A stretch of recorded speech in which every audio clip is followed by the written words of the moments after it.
አንድ ተራ የኮሌጅ ተመራቂ የወደፊት ህይወቱን ለመገንባት ወደ ቤቱ ይመለሳል።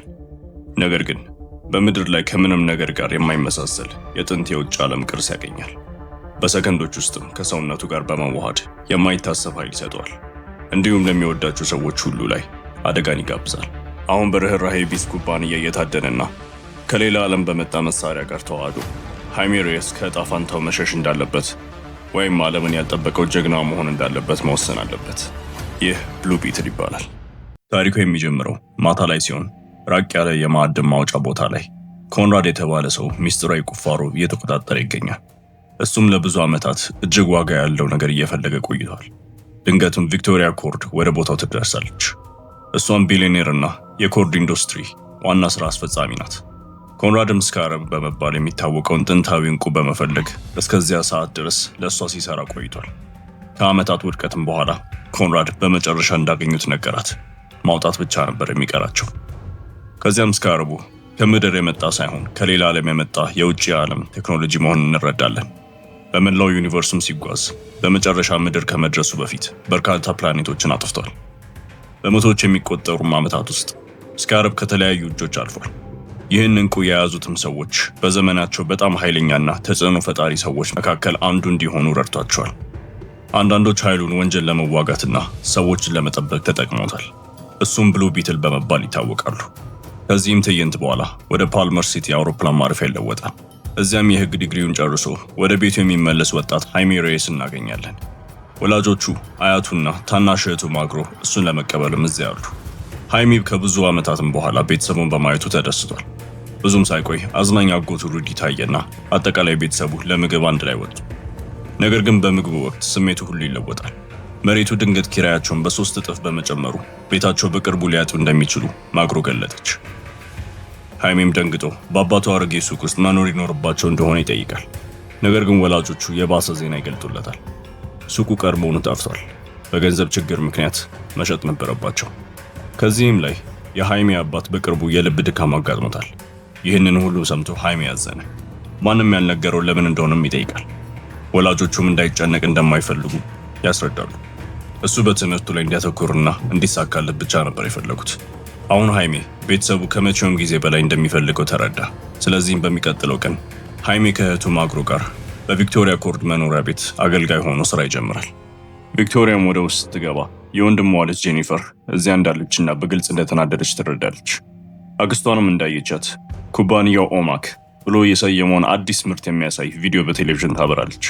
የነርቭ ግንኙነትን ከተጠናከረ የሰውነት ትጥ ጋር በማገናኘት ኦማክ ሰራተኞች ግዙፍ የጦርነት መሳሪያዎችና አጥፊ ኃይሎች እንዲጠቀሙ ያስችላቸዋል። ይህም የጦርነቱ ሂደት ለዘላለም ሊለውጠው ይችላል። ጄኒፈር በጣም ተናዳለች። ምክንያቱም ኩባንያው ሰዎችን ለመርዳት እንጂ የጦር መሳሪያዎችን ለመስራት የተቋቋመ አልነበረም። ነገር ግን ቪክቶሪያ ይህ የአባቷ ፍላጎት እንደነበር ታስታውሳታለች። አባቷ ከጠፋ በኋላ ኩባንያው በቪክቶሪያ እጅ ወደቀ። አሁን ደግሞ የፈለገችውን ነገር ማድረግ ትችላለች። ጄኒፈር ዓላማውን ለመተው ፈቃደኛ ስላልሆነች ኢግናሲዮ ሊያስቆማት ይሞክራል። ይህንን ያየውም ሃይሜ ጄኒፈርን ለመከላከል በመጣሩ ቪክቶሪያ እሱንና ሚላግሮን ወዲያውኑ ከስራ ታባራቸዋለች። ጄኒፈር በሆነው ነገር አዝና ለሃይሜ ስልክ ቁጥሯን ትሰጠዋለች። በኋላም አዲስ ስራ ልታገኝለት ስለምትችል እንዲደውልላት ትነግሯለች። ምሽትም ላይ ሃይሜ ለጄኒፈር መልእክት ለመላክ ይጨነቃል። ነገር ግን አባቱ ያበረታተዋል። እንዲሁም መቼም ቢሆን ተስፋ እንዳይቆርጥ ያስታውሰዋል። በመጨረሻም ሃይሜ መልእክቱን ይልካል። ቀጠሮም ይዛሉ። በሚቀጥለውም ቀን ሃይሜ በኩባንያው ሳሎን ውስጥ እየጠበቀ ሳለ ጄኒፈር ቤተ ሙከራ ውስጥ ገብታ ነገሮችን ለማበላሸት ዓላማ ነበራት።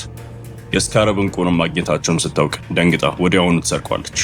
እንዲሁም እንዳትጠራጠር በበርገር ሳጥን ውስጥ ተደብቀዋለች። እሷ ከወጣችን በኋላ ሆዜ ወደ ዴስኩ ተመልሶ ስካረቡ መጥፋቱን ያስተውላል። ስለዚህም ተቋሙ ሙሉ በሙሉ እንዲቆለፍ ያዛል። እየወጣች እያለም አላርሙ ከመጮሁ ጥቂት ቀደም ብሎ ተስፋ የቆረጠው ሃይሜ ወደ ጄኒፈር ይጠጋል። ለመያዝም የፈራችው ጄኒፈር አዲሱ ስራው ሳጥኑን መጠበቅ እንደሆነና በምንም አይነት ሁኔታ እንዳይከፍተው ነግራ ሳጥኑን በአደራ ትሰጠዋለች። ሃይሜ ከህንፃው በፍጥነት ይወጣል።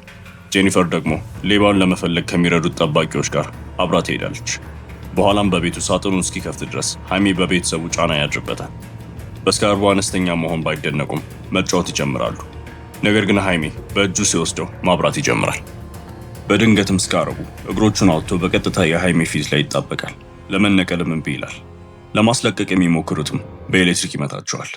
ይህ እንግዳ ኃይል የኤሌክትሪኩን ሳጥኑን ያበላሸዋል። ከብዙ ትግልም በኋላ ስካረቡ ከሃይሜ ልብስ ስር ገብቶ መለወጥ ይጀምራል። በመጀመሪያ የሚያስፈራ ነገር ነበር። በኋላ ላይ በጣም አሪፍ የሚመስል የሰውነት ትጥቅ ይፈጥርለታል። በትክክል ምን እየተካሄደ እንዳለ ከመረዳታቸው በፊት የትጥቁ ኤአይ ይነቃል። ኤአዩም የፕሮግራሙን ሙከራ ለማድረግ ስለሚፈልግ ሃይሜን በቀጥታ ወደ ህዋ ይገፈዋል። ሃይሜ አሁንም ማመን አልቻለም። ከዚያም ትጥቁ ክንፎችን በማውጣት ሃይሜን ወደ ታች በመብረር በከተማ ውስጥ ይዞት ይዞራል። ከአውቶቡስ ጋር ፊት ለፊት ሲገናኝ ትጥቁ ተሽከርካሪውን በሁለት የሚከፍል ልዩ መከላከያ ይፈጥራል። ሃይሜንም ያለምንም ጉዳት ያስቀረዋል። ከብዙ በረራም በኋላ ስካረቡ ሃይሜን ወደ ቤቱ ይመልሰዋል። እዚያም ትጥቁ ይሰበሰባል። ሃይሜን ራሱ ስቶም ይወድቃል። ምሽት ላይ ሃይሜ ሲነቃ ስካረቡ በጀርባው ላይ እንደተሰካ ያውቃል። እሱ በሚደነግጥበት ጊዜ ቤተሰቡ ለፖሊስ ለመደወል ያስባሉ። ነገር ግን ሩዲ ሃይሜ እንደ ሌባ ይታያል በማለት ያስቆማቸዋል። ከዚያም በኋላም ሃይሜ መልስ ለመፈለግ ጄኒፈርን ፍለጋ ይሄዳል። ነገር ግን በኮርድ ህንፃ ውጪ የታጠቁ ኃይሎች እሷን እየተከተሏት እንደሆነ ያገኛታል። ተኩስም ሲከፍትባቸው ጄኒፈር መኪና ውስጥ ትገባለች። ስለዚህ ሃይሜ ለማምለጥ በፍጥነት ይነዳል። ጄኒፈርም ወደ ቤቱ ወስዶ ማብራሪያ ትሰጠዋለች። ስካረቡ የመጣበት ቦታ የማይታወቅና እንደ ግዙፍ አጥፊ መሳሪያ ሊገለገልበት የሚችል ቅርስ ነው። አክስቷም ለኦማክ ፕሮጀክቷ ለመጠቀም የምትፈልገው ለዚህ ነበር። ሃይሜ እንደ ተቀባይ መመረጡ ይታያል። ለምን እንደሆነ ባታውቅም ከኮርድ ታወር አንድ ቁልፍ በማግኘት መልስ ማግኘት የምትችል ይመስላታል። አጎቱም ሩዲ ሃይሜና ጄኒፈርን ወደ ኮርድ ታወር ይወስዳቸዋል። የደህንነት ካሜራዎቹን ለማስተጓጎል የሲግናል ማበላሻ መሳሪያ ይጠቀማል። ጠባቂዎቹም ትኩረታቸው ሲበታተን ጥንዶቹ በስውር ገብተው ቁልፉን ይሰርቃሉ። ቁልፉም የጄኒፈር አባት የነበረው የተቀረ ሰዓት ሆኖ ይገኛል። ከዚያም ጥንዶቹ ከህንፃው ለመውጣት ሲሞክሩ በኢግናሲዮ ይቆማሉ። ስለዚህ ስካረቡ እሱን ለመዋጋት ወዲያውኑ ወደ ትጥቅ ሁኔታ ይገባል። በተራው ኢግናሲዮ ያልተጠናቀቀውን ኦማክ ተጠቅሞ ይመልሳል። በሚደረገው ውጊያ ኤአዩ ከልብሱ ጋር የመጡትን የተለያዩ የጦር መሳሪያዎች ያሳየዋል። ኢግናሲዮም ሊገደል ሲል ሃይሜ ማንንም እንደማይገድል በመናገር ያስቆመዋል። በድንገትም ሩዲና ጄኒፈር በጭነት መኪናው ብቅ ይላሉ። ኢግናሲዮ መኪናው ላይ ሲተኩስ ሃይሜ እነሱን ለማየት ይሮጣል። ይህ ትኩረት መከፋፈል ለኢግናሲዮ ለመበቀልና ሃይሜን ለማሸነፍ እድል ይሰጠዋል።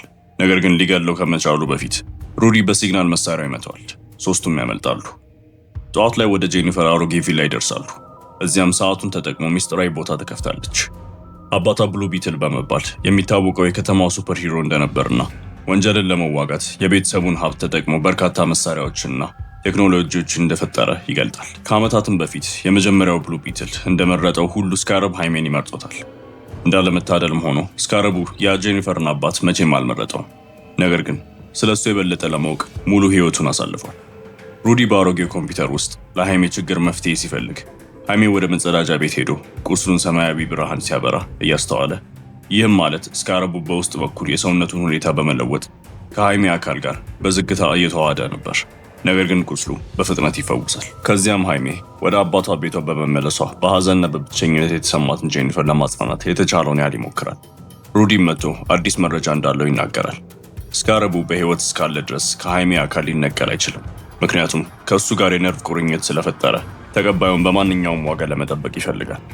ሃይሜ በዚህ ዜና አልተደሰተም። ወደ መጥፎ ሁኔታም እንደተገፋ ይሰማዋል። ነገር ግን ሩዲ እስካሁን ባልተረዱት ምክንያት በስካረቡ እንደተመረጠ በመጠቆም ያጽናናዋል። ቪክቶሪያም ሃይሜም ስካረቡ እንዳለው ትማራለች። እሱንም ለመያዝ የግል ሰራዊቷን ወደ ሬየስ ቤተሰብ ትልከዋለች። በዚህ ቅጽበትም ሃይሜ፣ ጄኒፈር እና ሩዲ የቪክቶሪያ ሄሊኮፕተር ወደ ሃይሜ ቤት ሲንቀሳቀስ ያያሉ። ስለዚህም የትጥቁን ኃይል ለመጠቀም ቢሞክርም አልተሳካለትም። ስካረቡ ሁልጊዜ እንደሚጠብቀው በማስታወስም ሃይሜ ወደ ታች ይዘላል። ትጥቁን በመጨረሻ ወደ ቤቱ ሊወስደው ይሰራል። በሬየስም ቤት ሰራዊቱ አካባቢውን ይከበዋል። ቤተሰቡንም በኃይል ወደ ውጭ ይጎትታል። ቤተሰቡን በጠመንጃ ተከቦ ይያዛል። ነገር ግን ሃይሜ በሰዓቱ ደርሶ ጥቂት ወታደሮችን በመምታት በራሱ ላይ እንዲተኩስ ያደርጋል። ከዚያም ኤአዩ የማይገድሉ መሳሪያዎችን ቤተሰቡ በሚያመልጥበት ጊዜ ወታደሮቹ ላይ መጣል ይጀምራል።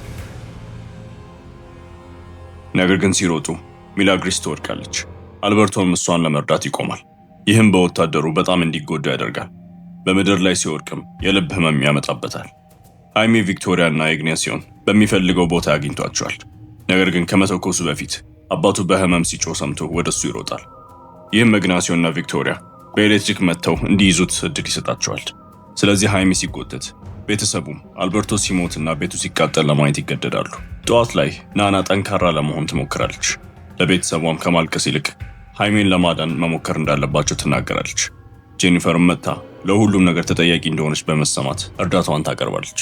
ቤተሰቡንም ወደ ብሉ ቢትል ቦታ ወስዳ በግ የሚባለውን የአባቷን የተቀረውን በራሪ ታሳያቸዋለች። ይህም እያንሸራተታቸው በከፍተኛ ፍጥነት ይወስዳቸዋል። እንዲሁም ለመዋጋት በርካታ መሳሪያዎችን ይሰጣቸዋል። ሚላግሮስ የተለያዩ አማራጮች ያሏት ጓንት ትመርጣለች። ናናና ሮሲዮም ተኳሽ መሳሪያዎችን ይመርጣሉ። ከዚያም ለማጥቃት እቅድ ያወጣሉ።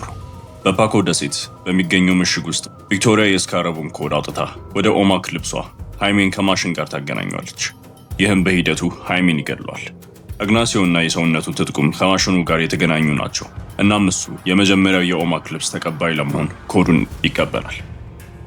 የማውጣት ሂደቱም ይጀምራል። ሃይሜን በከፍተኛ ህመም ይጮሃል። የነርቭ መጨናነቅም ህይወቱን ሊያጠፋው ምንም አልቀረውም። ነገር ግን በምትኩ ወደ ራሱን የማያውቅበት ሁኔታ ይገባል። እዚህም ከሞት በኋላ ባለው ህይወት ራዕይ ያያል። አልበርቶም ይጎበኘዋል። እሱም ሃይሜን የህይወቱ ታላቅ ዓላማ የብሉ ቢትል ሚና መረከብ እንደሆነ ያረጋግጥለታል። ሃይሜ ስካረቡን እንደ ተጣማሪ ተጠባቂው ሲቀበለው በመጨረሻ እርስ በርሳቸው ፍጹም በሆነ ሁኔታ ይዋሃዳሉ። እንደ አለመታደልም ሆኖ የኮድ ማስተላለፊያ አሁንም ይጠናቀቃል። ኢግናሲዮም የበለጠ ኃይለኛና የተሻሻለ ኦማክ ልብስ ይኖረዋል። ሩዲ በራሪውን በምሽጉ ላይ ያሳርፋል። ይህም ጠባቂዎቹ በላያቸው ላይ እንዲተኩሱ ያደርጋል። ነገር ግን በራሪው ሊጎዳ አልቻለም። በመንገዱ ላይ ያሉም ወታደሮች በእግሩ ይመታል። ሩዲም አንድ ቁልፍ በመጫን ጠባቂዎቹን በፍጥነት የሚያስተኛ ሰማያዊ ጢስ እንዲወጣ ያደርጋል። ከዚያም ሚላግሮስ እና ጄኒፈር ወደ ህንፃው ገብተው በስካረብ ኃይል የሚሰሩ በርካታ የኦማክ ልብሶችን ያገኛሉ። አንዳንድ የሚያፈነዱ መሳሪያዎችን በመጠቀም ያጠፋቸዋል። ነገር ግን የተከሰተው ፍንዳታ የምሽጉን ክፍል ያፈርሰዋል። ፍርስራሹም ጥንዶቹ ይለያያቸዋል። በቤተ ሙከራ ውስጥም ሃይሜ በመጨረሻ ይነቃል። ነገር ግን ልብሱ ዳግም ማስጀመር እያደረገ ስለነበር ገና ሊጠቀሙ አልቻሉም። በዚያ ቅጽበት ሆዜ በቪክቶሪያ የዘረኝነትና ዝቅ የማድረግ ንግግሮች በመሰልቸቱ ምክንያት ይናደራል። ስለዚህም ሃይሜ እንዲያመልጥ በሩን ይከፍትለታል። በሩ ከተዘጋም በኋላ ኢግናሲዮ ሆዜን ይገለዋል። ቤተ ሙከራውም ይፈነዳል። ነገር ግን ቪክቶሪያ በኢግናሲዮ ጥበቃ ምክንያት በህይወት ትተርፋለች። ጄኒፈርን ለመያዝ ትወጣለች። ቤተሰቡ ለመፈለግም ሲሮጥ ሃይሜ ከበርካታ ወታደሮች ጋር ይገናኛል። የተጠናቀቀም ይመስለዋል። ነገር ግን ለደስታው ናና እሱን ለማዳን መታ ሁሉንም በሰከንዶች ውስጥ ታጠፋቸዋለች። ከዚያም ወደ አውሮፕላኑ ይሄዳሉ። ሃይሜ ከእናቱ ጋርም ይገናኛል። ነገር ግን ሚላግሮስ እና ጄኒፈር መጥፋታቸውን ሲረዳ ሃይሜ እሷን ለማዳን ወደ ኋላ ይመለሳል። በምሽጉ ውስጥም ሚላግሮስ ግዙፍ ቦክስና መከላከያ የሚያወጣውን ጓንቱን በመጠቀም ከወታደሮቹ ትከላከላለች። በቅርቡም ትከበባለች። ነገር ግን በዚያ ቅጽበት ሃይሜ ብቅ ይላል። ልብሱን ለመስራት ዝግጁ ይሆናል። ሙሉ በሙሉም በመዋሃዳቸው ምክንያት አሁን በራሱ ትዕዛዝ የስካረቡን ልብስ ቁጥጥር ፍጹም በሆነ መልኩ መጠቀም ይችላል። ስለዚህ ሃይሜ ሁሉንም በደቂቃዎች ውስጥ ማሸነፍ ቀላል ይሆንለታል። በድንገትም ሃይሜ በግድግዳ በኩል ይገፋል። ኢግናሲዮንም ለመዋጋት እዚያ እንዳለ ለማስተዋል ራሱን በክንፎቹ ያድናል። በሰማይ ላይም በኃይላቸው ከፍተኛ ውጊያ ይዋጋሉ። ነገር ግን በቅርቡ ወደ ምድር ይመለሳሉ። እዚያም እርስ በርሳቸውን ለማጥፋት የመሳሪያና የፕላዝማ ፍንዳታዎችን ይፈጥራሉ። በእንዲህ እንዳለ ቪክቶሪያ ጄኒፈርን ማረከች። ከደሴቱም ለመውጣት ትዘጋጃለች። ነገር ግን ጄኒፈር የአባቷን ልዩ ቦምብ ተጠቅማ ሄሊኮፕተሩን በአረፋ ትሞላለች። ይህም እንዲከሰከስ ያደርገዋል። ጄኒፈርና ቪክቶሪያን ብቻቸውን ይተርፋሉ። ጄኒፈር የኦማክ ፕሮጀክቶች እንደገና ለማንሳት ምንም አይነት ሙከራ እንዳይኖር የስካረብ መረጃ የያዘውን የቪክቶሪያ መሳሪያ ታጠፋዋለች። ወደ ሃይሜም ስንመለስ በምናቡ መሳሪያዎችን የመፍጠር አቅሙን የሚያሳይ ብልህ የኃይል ቁጥጥር በማሳየት በትግሉ የበላይነት ማግኘትን ይጀምራል። ነገር ግን በቅርቡ ኢግናሲዮ ባለው የላቀ የጦርነት ልምድ ተጠቅሞ እሱን መጫን ይችላል። በድንገትም ሩዲ ትኩረቱን ለመበተን በኢግናሲዮ ላይ ድንጋዮች ይወረውርበታል። ይህም በምትኩ ወደ እሱ እንዲተኩስ ያደርጋል። ሩዲም ያመልጠዋል። ነገር ግን ሃይሜ ሌላ ቤተሰብ ማጣትን ስለማይፈልግ ይናደዳል። በኢግናሲዮ ላይም ጨካኝ ምቶችን ማውረድ ይጀምራል። ለመበቀልም በጣም ከመጓጓቱ የተነሳ ሃይሜ ኢግናሲዮን ሊገለው ምንም አልቀረውም። ነገር ግን ህይወቱን ላለመውሰድ ያለውን መመሪያ በማስታወስ ኤአዩን ያስቆመዋል። እንዲሁም ኤአዩ በሂደቱ ወቅት ያገኛቸውን የኢግናሲዮን የቀድሞ ትዝታዎች ያሳየዋል። ይህም ኢግናሲዮን እንደ ሃይሜና ቤተሰቡ ተጎጂ እንደነበር ይገልጣል። ኢግናሲዮ ህፃን እያለ በኮርድ የተላከ ቦምብ ቤቱን አጥፍቶ እናቱ እንደገደለ፣ ይህም ሁሉ አሜሪካ በደቡብ አሜሪካ ላይ ታደርግ የነበረውን ወታደራዊ ወረራ አካል ነበር። ከዚያም ቪክቶሪያ ኢግናሲዮን ለፕሮጀክቱ የሙከራ ዕቃ አድርጋ ለመያዝ እሱን ጠለፈችው። ሃይሜ የኢግናሲዮን ህይወት ለመማርም ይወስናል። ይህ የደግነት ተግባሩ በኢግናሲዮ አእምሮ አዲስን ግንዛቤ ይፈጥርለታል። አሁን የቪክቶሪያን ትዕዛዝ የመካድ ኃይል አለው። ኢግናሲዮም ወደ ቪክቶሪያ ቀርቦ ሁለቱንም የሚገል እና ሙሉን ደሴቱን የሚያጠፋ ፍንዳታ ይፈጥራል። ሩዲም በሰዓቱ በአውሮፕላን ደርሶ ሃይሜና ጄኒፈርን ማዳን ይችላል። ሙሉ ቤተሰቡ እንደገና በመገናኘታቸው በመጨረሻ ለአልበርቶ የሚያዝኑበትን ጊዜ ያገኛሉ። ከጥቂት ጊዜም በኋላ ጄኒፈር የኮርድ ኢንዱስትሪዎችን ትረከባለች። በጋዜጣዊ መግለጫ ላይም ማንኛውም አይነት የወታደራዊ ፕሮጀክት እንደሚተው ትናገራለች። የሬየስን ቤተሰብ ወደ ፈረሰው ቤታቸው ይመለሳሉ። ምንም ማድረግ እንዳለባቸው ሲያስቡ መላው ጎረቤት እርስ በርሳቸው በመውጣት ይቀበላቸዋል፣ ያጽናናቸዋል። ጄኒፈር እንደ ሩዲም ያለ ጎበዝ ፈጣሪ በኮርድ ኢንዱስትሪ ውስጥ እንዲሰራ እንደምትፈልግና ለቤተሰቡ ቤት ክፍያ እንደምትከፍል ለማሳወቅ ትመጣለች። ውድ ተመልካቾች ይህ ቪዲዮ ከተመቻችሁ ላይክ እና ሰብስክራይብ ማድረግ አትርሱ። በተጨማሪም አስገራሚ ታሪኮችን ለማየት እነዚህን ቪዲዮ ይጫኑ። እስከ ቀጣዩ ቪዲዮ እስከምንገናኝ ቸር ሰንብቱ።